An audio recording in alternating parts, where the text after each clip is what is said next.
Hi, it's Valerie, and I wanted to go over some record day releases that got printed in Austin at Gold Rush Vinyl that I had the pleasure of getting ready for print. And the first one I want to go over is the Marshall Comp that they put out every year on Record Store Day.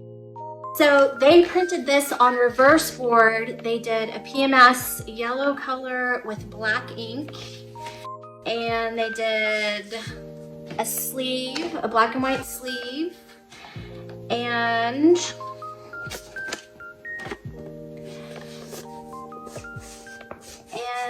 they did a white vinyl with a black center label, which actually I really do like. It matches.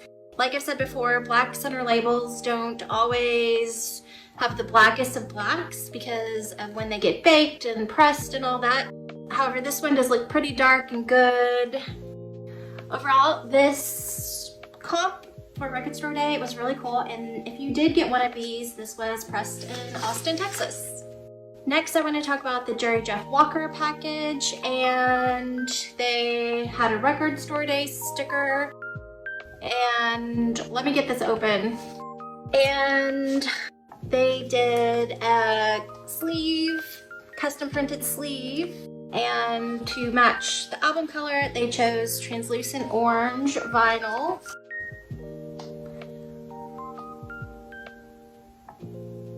Which this one isn't, it's sort of translucent, but it's also kind of marbly. It's like a light translucent. It isn't fully opaque and it is not fully translucent. I don't know the name of this color, but I do like all the packaging. It matches well. It's pretty cool. I'm starting to think the Record Store Day stickers should be put inside the package, like a second sticker, because when people get their own vinyl sleeves for protecting their records at home, I think they kind of want to put that Record Store Day sticker on it because that's kind of a part of the magic of the record store releases. So another one that I had the pleasure of helping go to print is the Thievery Corporation Culture of Fear. So they got a pretty large sticker for Record Store Day. And let me open this for you. Okay, so the Thievery Corporation has a double vinyl, gatefold, 2 open pockets. They did printed sleeves. Very fancy.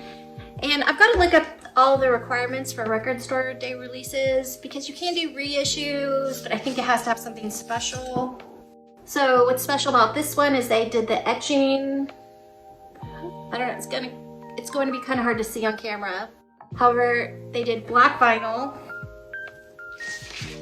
which I love black. It's an amazing color. However, when you're getting vinyl, I feel like black might be the last thing I would choose. Only because all the colors are so amazing. So the other vinyl is a red vinyl and black labels. So that was the packaging for the Culture of Fear Record Store Day release. The next one is Live Joan Jett and 1981 Live Joan Jett release, which this is the Record Store Day sticker they made. So I did hear that a lot of people did buy this one on Record Store Day. So you can say your friend Valerie helped the artwork go to print and make this Record Store Day release happen.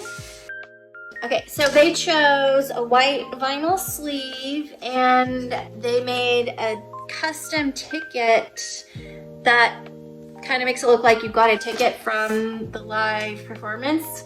Now, I don't know if this has ever been printed before or if this is just a special run. I gotta look over all the rules about Record Store Day, but this is one of the special things you got in this record store release of this album. So I believe if they do a second run, you won't get that ticket in it. And they did a black vinyl. Very cute.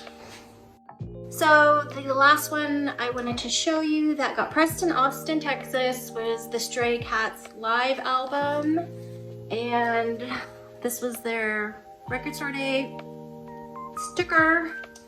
So the Stray Cats did a gatefold double vinyl, 2 openings, and they had printed sleeves.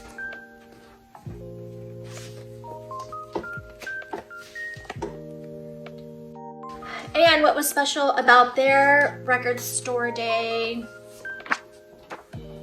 exclusive release was a poster.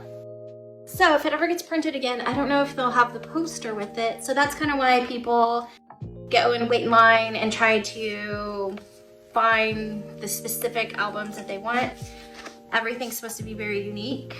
One of the vinyl color choices is white with a white and red label. All the center labels are printed as CMYK. I guess you could technically choose a PMS color, but after the baking and everything, it's really not going to be the PMS color of your dreams, possibly.